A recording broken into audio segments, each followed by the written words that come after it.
نحمده ونصلي ونسلم على رسوله الكريم اما بعد فاعوذ بالله من الشيطان الرجيم بسم الله الرحمن الرحيم لا يحب الله الجهر بالسوء من القول الا من ظلم وكان الله سميعا عليما صدق الله العظيم الصلاة والسلام عليك يا رسول الله وعلى آلك واصحابك يا سيدي يا حبيب الله۔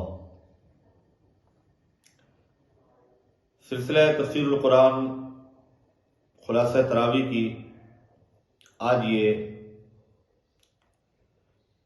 چھٹی نشست ہے جس میں ہم چھٹے پارے کا خلاصہ بیان کرنے جا رہے ہیں۔ خالق کائنات نے چھٹے پارے کے آغاز میں جو چیز بیان فرمائی وہ اسلام کا ایک اہم اصول ہے۔ سورۃ النساء ہے اور سورۃ النساء کی 148 نمبر آیت سے چھٹے پارے کا آغاز ہو رہا ہے۔ لا يحب اللہ الجہر بالسوء من القول الا من ظلم۔ اسلام دوسروں کے عیوب کی، کوتاہیوں کی، کمیوں کی، خامیوں کی پردہ پوشی کا حکم دیتا ہے، اور برائی کی تشہیر کو اسلام قطعی ناپسند فرماتا ہے، مگر اس کے باوجود جب مظلوم کی بات آ جائے اور مظلوم کی داد رسی کی بات آ جائے تو ظالم کے خلاف آواز بلند کرنے کی اجازت دی گئی ہے۔ اور پھر آیت نمبر 150 میں اللہ رب العزت نے فرمایا ان الذین یکفرون باللہ ورسلہ وَيُرِيدُونَ أَن يُفَرِّقُوا بَيْنَ اللَّهِ وَرُسُلِهِ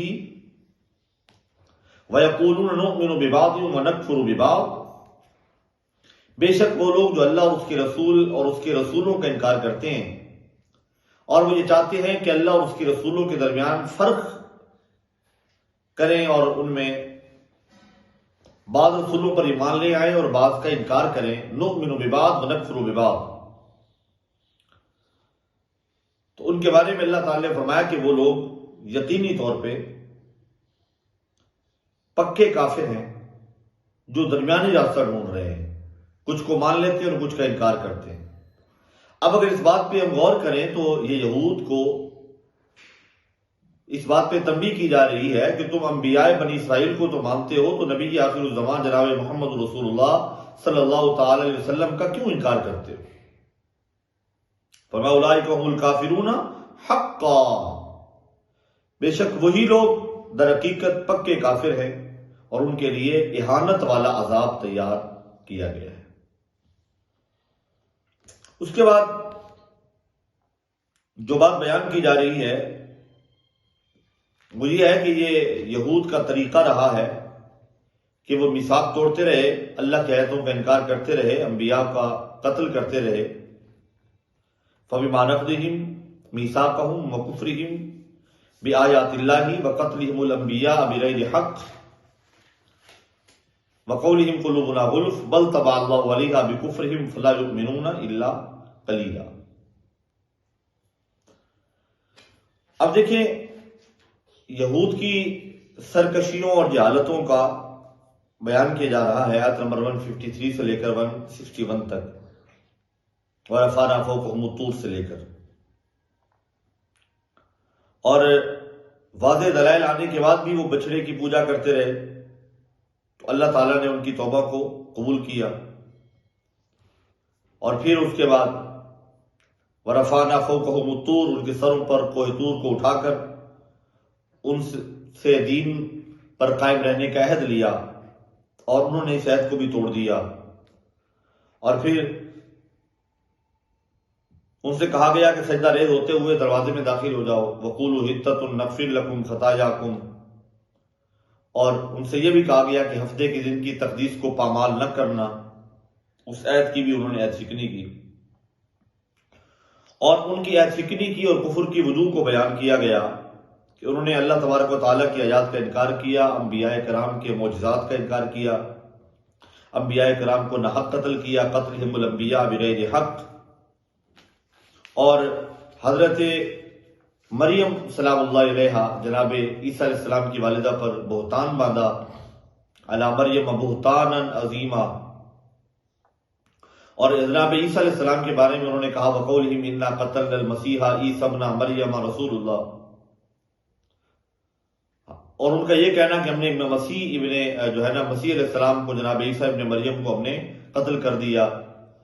تو اب یہ جو آیت مقدسہ ہے سورۃ النساء کی آیت نمبر 157، اس میں اللہ تعالیٰ فرماتا ہے وما قتلوہ وما صلبوہ۔ اب کرسچین کمیونٹی کا یا عیسائی مذہب سے تعلق رکھنے والوں کا اس دور میں یہ کہنا کہ ہم نے عیسیٰ علیہ السلام کو عیسیٰ علیہ السلام صلیب پہ چڑھا دیے گئے تھے اور قتل کر دیے گئے تھے، قرآن اس کی نفی کر رہا ہے وما قتلوہ وما صلبوہ، نہ انہوں نے قتل کیا اور نہ صلیب پر چڑھایا، ولیکن شبہ لہم، لیکن یہ ہوا کہ انہیں مغالطہ لگا، صورتحال مشتبہ کر دی گئی۔ ہوا کیا؟ فسرین لکھتے ہیں کہ حضرت عیسیٰ علیہ السلام کے ایک حواری کی صورت کو حضرت عیسیٰ علیہ السلام کے مشابہ بنا دیا گیا، اور اسے سولی پر چڑھا کر ان لوگوں نے یہ سمجھا کہ انہوں نے عیسیٰ علیہ السلام کو مصلوب کر دیا، یعنی سولی پر چڑھا دیا ہے۔ اللہ تعالیٰ فرماتا ہے وما قتلوہ وما صلبوہ، انہوں نے یقیناً قتل بھی نہیں کیا اور انہوں نے سولی بھی نہیں چڑھایا، بل رفعہ اللہ الیہ، بلکہ اللہ نے انہیں آسمانوں کی طرف اٹھا لیا۔ اچھا، آگے چل کے ہم دیکھتے ہیں کہ یہود کی ایک اور سرکشی بیان کی گئی، اور وہ کیا تھی؟ اللہ نے جو چیزیں حلال کی تھی ان کو خود پر حرام کرتے تھے، حرمنا علیہم۔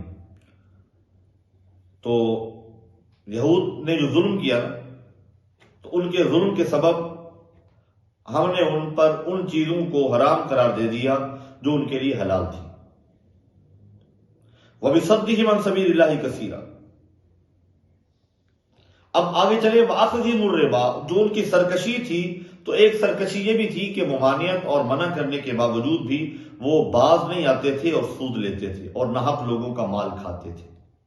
لیکن قرآن کریم نے بتایا کہ ان میں جو پختہ علم والے تھے وَلَٰكِنِ الرَّاسِخُونَ فِي الْعِلْمِ مِنْهُمْ، جو پختہ علم والے تھے، راسخین فی العلم تھے، وہ قرآن پر اور اس سے پہلے سماوی کتب پر وہ ایمان لے آتے تھے۔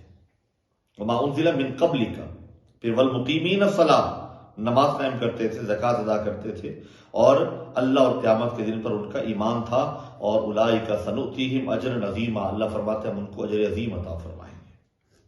اس کے بعد آیت نمبر 163 ہے، اور 163 میں اللہ رب العزت نے وحی ربانی کا تذکرہ فرمایا، اور نبوت کا سارا سلسلہ جو ہے وحی ربانی اور نبوت کا سارا سلسلہ جو آپس میں مربوط ہے، حضرت نوح علیہ السلام اور ان کے بعد کہ انبیاء کرام حضرت ابراہیم علیہ السلام سے لے کر جناب عیسیٰ علیہ السلام تک متعدد انبیاء کرام کا ذکر کیا گیا۔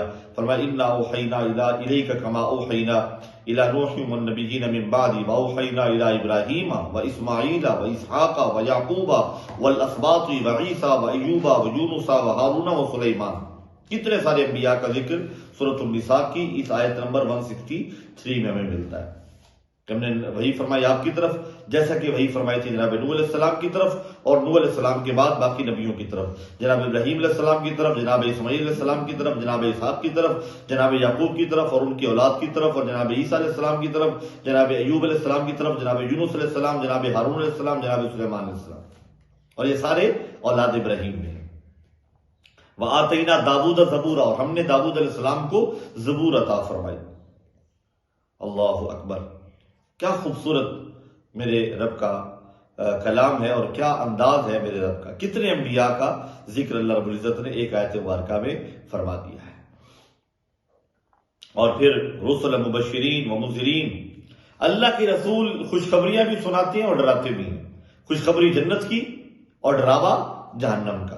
لہذا جو جنت کی بشارت کے لیے نیکیاں کر گئے وہ بھی کامیاب ہو گئے، اور جو جہنم کے ڈر سے گناہوں سے بچ گئے وہ بھی کامیاب ہو گئے۔ اور آخر میں ہم دیکھتے ہیں کلالہ کی جو ہے وہ سورۃ النساء کے آخری حصے میں کلالہ کی وراثت کا بیان ہے۔ اب کلالہ کون ہوتا ہے اور کلالہ کسے کہتے ہیں، اختصار کے ساتھ میں عرض کر دیتا ہوں۔ اگر کوئی شخص فوت ہو جائے، اس کے ماں باپ بھی باقاعدہ حیات نہ ہو اور کوئی اولاد بھی نہ ہو، اسے شریعت کی اصطلاح میں کلالہ کہتے ہیں، اور اس کی وراثت کے کیا حکام ہیں وہ سورہ نساء کی اس آخری آیت میں بیان کیے گئے ہیں، جو کہ آیت نمبر 176 ہے۔ سورۃ المائدہ سورۃ النساء کے بعد سورۃ المائدہ شروع ہو رہی ہے، اور سورۃ المائدہ یہ مدنی صورت ہے، لیکن اس کی بعض آیتیں مکہ مکرمہ میں نازل ہوئی، اور سورۃ المائدہ مصحف کے اعتبار سے، ترتیب قرآنی کے اعتبار سے، ترتیب مصحفی کے اعتبار سے 5ویں سورہ ہے۔ اس سے پہلے سورہ نساء تھی، سورہ نساء سے پہلے جو سورہ ہے وہ سورہ آل عمران ہے، آل عمران سے پیچھے سورہ بقرہ ہے، اور سورۃ البقرہ سے پہلے سورہ فاتحہ ہے۔ تو 4 صورتیں یہ ہو گئی، اور 5ویں سورہ سورۃ المائدہ۔ اور ترتیب نزول کے اعتبار سے اس سورت کا نمبر 113 ہے، اور اس سورت کی 2 آیتوں میں مائدہ کا ذکر ہے، مائدہ، اور مائدہ کا معنی ہوتا ہے کھانے کا دسترخوان، یعنی دسترخوان، تو اس لیے اس سورت کو سورۃ المائدہ کہا جاتا ہے۔ اس سورت کا ایک نام سورۃ العقود بھی ہے، اس کی پہلی آیت میں یہ نام موجود ہے، یا ایھا الذین آمنوا اوفوا بالعقود، اس لیے اس کو سورۃ العقود بھی کہا جاتا ہے، اور اس کو سورۃ المنقذہ بھی کہا جاتا ہے، منقذہ، کیونکہ یہ سورت اپنے پڑھنے والے کو عذاب کے فرشتوں سے نجات دیتی ہے۔ اب اس آیت مبارکہ میں وعدے پورے کرنے کا حکم دیا گیا، تربیت اخلاق سے اس سورت کا آغاز کیا جا رہا ہے، اور انفرادی، اجتماعی، بلکہ بین الاقوامی معاملات اور تعلقات میں بھی وعدے کو پورا کرنے کی اہمیت ہر ذی شعور پر واضح ہے۔ اور مزید جو چیزیں بیان کی گئی وہ ہم جب غور کرتے ہیں تو اس میں محرمات قطعیہ کا بیان کیا گیا۔ محرمات قطعیہ کون کون سے ہیں؟ حرمت علیکم المیتہ والدم ولحم الخنزیر وما اہل لغیر اللہ بہ والمنخنقہ والموقوذہ والمتردیہ والنطیحہ۔ پہلی صورت کیا ہے؟ وہ حلال جانور جو طبعی موت مر گیا اور ذبح نہ کیا جا سکا، اسے مردار کہتے ہیں، میتہ کہتے ہیں، وہ بھی تم پر حرام کر دیے گئے۔ والدم، ذبح کے وقت بہہ جانے والے خون کو بھی تم پر حرام کر دیا گیا ہے۔ اس کے بعد ولحم الخنزیر، خنزیر کا گوشت بھی تم پر حرام کر دیا گیا۔ وما اہل لغیر اللہ بہ، اور وہ جس جانور پر ذبح کرتے وقت غیر اللہ کا نام لیا گیا ہو، جیسا کہ مشرکین جانور کو ذبح کرتے وقت کہتے ہیں بسم اللہ والعزیٰ، لات اور عزیٰ کے نام پر ہم اسے ذبح کر رہے ہیں، یہ شرک ہے۔ اگر بسم اللہ اللہ اکبر کہہ کر ذبح کیا جائے جیسا کہ مسلمان کرتے ہیں تو یہ جانور حلال ہوگا۔ والمنخنقہ، منخنقہ کہتے ہیں جس جانور کا گلا گھٹنے سے اس کی موت واقع ہوئی ہو، گلا گھٹنے کی وجہ سے جس حلال جانور کی موت واقع ہو گئی گویا وہ بھی حلال نہیں ہے بلکہ اس کا کھانا حرام ہے۔ والموقوذہ، چوٹ لگنے سے، وہ حلال جانور جو چوٹ لگنے سے مر جائے وہ بھی حرام ہے۔ نمبر 7، والمتردیہ، وہ جانور جو بلندی سے گر کر مر گیا۔ والنطیحہ، وہ حلال جانور جسے دوسرے جانوروں نے سینگ مارے ہوں اور سینگوں کی چوٹ سے وہ مر جائے۔ اور اس کے بعد وما اکل السبع، 9ویں صورت محرمات قطعیہ کی یہ ہے کہ جس کو کسی درندے نے چیر پھاڑ دیا ہو، درندوں نے کھا لیا ہو جسے، اس کا باقی ماندہ جو گوشت ہوگا وہ بھی حلال نہیں ہوگا۔ جسے درندوں نے پکڑا، شکار کیا اور چیر پھاڑ کے اسے جو ہے نا وہ کھا گئے، تو اس کا جو باقی گوشت بچا ہے یا جسے درندوں نے چیر پھاڑ دیا وہ بھی حلال نہیں ہوگا۔ اور پھر وما ذبح علی النصب، اور وہ جو بتوں کے تھان پر ذبح کیا گیا ہو وہ بھی حلال۔ وان تستقسموا بالازلام، اور فال کے تیروں سے قسمت کا حال معلوم کرنا۔ ذالکم فسق، فرمایا یہ فسق ہے، یہ گناہ ہے۔ اچھا، اس کے بعد جب ہم دیکھتے ہیں تو اتنا خوبصورت وہ اعلان ہے جو کہ خطبہ حجۃ الوداع کے موقع پر آیت نازل ہوئی، الیوم اکملت لکم دینکم واتممت علیکم نعمتی ورضیت لکم الاسلام دینا، آج میں نے تمہارے لیے تمہارا دین مکمل کر دیا اور تم پر اپنی نعمت کو پورا کر دیا اور تمہارے لیے اسلام کو ورضیت لکم الاسلام دینا بطور دین پسند فرما لیا۔ فمن اضطر فی مخمصۃ غیر متجانف لإثم فإن اللہ غفور رحیم۔ اب آگے پھر جو ہے نا اسی آیت میں یہ اعلان کیا گیا ہے محرمات کے بعد تکمیل دین کا، اور دین اسلام ہی ہے۔ ایک اور مقام پہ فرمایا نا ان الدین عند اللہ اسلام۔ اچھا، اس کے بعد یہ فرمایا کہ یہ آپ سے پوچھتے ہیں، سوال کرتے ہیں ماذا احل لهم قل احل لكم الطیبات وما علمتم من الجوارح مکلبین تعلمون مما علمکم اللہ. یہ اسی سلسلے کی آگے کڑی ہے. اور پھر الیوم احل لکم الطیبات، اس میں بتایا گیا مسلمانوں کا کھانا اہل کتاب کے لیے حلال ہے. وطعام الذین اوتوا الکتاب حل لکم، اور اہل کتاب کا جو کھانا ہے وہ مسلمانوں کے لیے حلال ہے، بشرطے کہ وہ کھانا اپنے اصل کے اعتبار سے بھی حلال ہو. یعنی کوئی حرام جانور نہ کھلا رہے ہوں وہ، تو پھر مسلمانوں کے لیے ان کی طرف سے کھانا کھانا یہ حلال ہے. اس کے بعد ہم دیکھتے ہیں سورۃ المائدہ کی آیت نمبر 6 کے اندر اللہ رب العزت نے وضو کے فرائض بیان فرمائے، اور ترتیب کیا خوبصورت ہے. یا ایھا الذین آمنوا اذا قمتم الی الصلاۃ، اے ایمان والو جب تم نماز کے لیے کھڑے ہو جاؤ، یعنی ارادہ کر لو. فاغسلوا وجوہکم، اپنے منہوں کو دھو لو، پہلا فرض. وایدیکم الی المرافق، اور کونیوں سمیت اپنے ہاتھوں کو دھو لو. وامسحوا برؤوسکم، اور اپنے سر کا مسح کر لو. وارجلکم الی الکعبین، اور اپنے پاؤں کو ٹخنوں تک یا ٹخنوں سمیت دھو لو. وَإِن كُنتُمْ جُنُبًا فَطَّهَّرُوا، اور آگے پھر طہارت کے یہ سارے مسائل بیان کیے گئے. اور اس کے بعد پھر آگے وہ وعدہ جو پہلے بھی اللہ رب العزت نے یہ بیان فرمایا، یا ایھا الذین آمنوا کونوا قوامین للہ شہداء بالقسط، اے ایمان والو تم ہو جاؤ اللہ کے لیے انصاف کے ساتھ گواہی دینے والے. اور کسی قوم کی دشمنی تمہیں اس بات پر مجبور نہ کر دے کہ تم عدل نہ کرو، یعنی ہر حال میں عدل کا دامن نہیں چھوڑنا، ہر حال میں جو ہے وہ عدل کرنا ہے. اور اس کے بعد پھر فرمایا گیا یا ایھا الذین آمنوا اذکروا نعمت اللہ، نمبر 11 میں اے ایمان والو اللہ کی نعمت کو یاد کرو. اور پھر اس سے اگلی جو آیت ہے نمبر 12، وَلَقَدْ أَخَذَ اللَّهُ مِيثَاقَ بَنِي إِسْرَائِيلَ. کیا خوبصورت جو ہے اللہ رب العزت نے یہ انداز بیان ہے کہ اللہ رب العزت نے بنی اسرائیل سے پکا وعدہ لیا. وَبَعَثْنَا مِنْهُمُ اثْنَيْ عَشَرَ نَقِيبًا، اور ان پر 12 نقیب اللہ رب العزت نے مقرر فرمائے. اور پھر ہم آگے بڑھتے ہیں تو اگلے رکوع کے اندر ہم دیکھتے ہیں کہ اللہ رب العزت نے حضرت موسیٰ علیہ السلام کو مخاطب کر کے ان کی قوم، انہیں فرمایا کہ محبوب یاد کیجئے وَإِذْ قَالَ موسیٰ، اور جب موسیٰ علیہ السلام نے کہا لِقَوْمِهِ، اپنی قوم سے، یا قوم اے میری قوم اذکروا نعمت اللہ، اللہ کی نعمتوں کو یاد کرو. اور اس سے 2 آیتیں پیچھے جب ہم دیکھتے ہیں تو ہمیں نظر آتا ہے وَقَالَتِ الْيَهُودُ وَالنَّصَارَىٰ نَحْنُ أَبْنَاءُ اللَّهِ وَأَحِبَّاؤُهُ،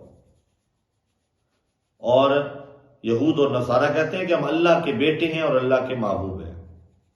اسی طرح کے مضمون سورہ آل عمران میں بھی گزر چکا ہے کہ جب محبوب کی طرف سے، محبوب کائنات صلی اللہ علیہ وسلم کی طرف سے یہ اعلان کروایا گیا محبوب ان کو کہہ دیں ان کنتم تحبون اللہ فاتبعونی، اگر تم اللہ سے محبت کے دعوے دار ہو کہ اللہ تم سے محبت کرتا ہے اور تم اللہ سے محبت کرتے ہو تو تم میری اتباع کرو. جو رسول اکرم صلی اللہ علیہ وسلم کی اتباع کرے گا یقیناً وہ شخص اللہ کا محبوب ہو جائے گا.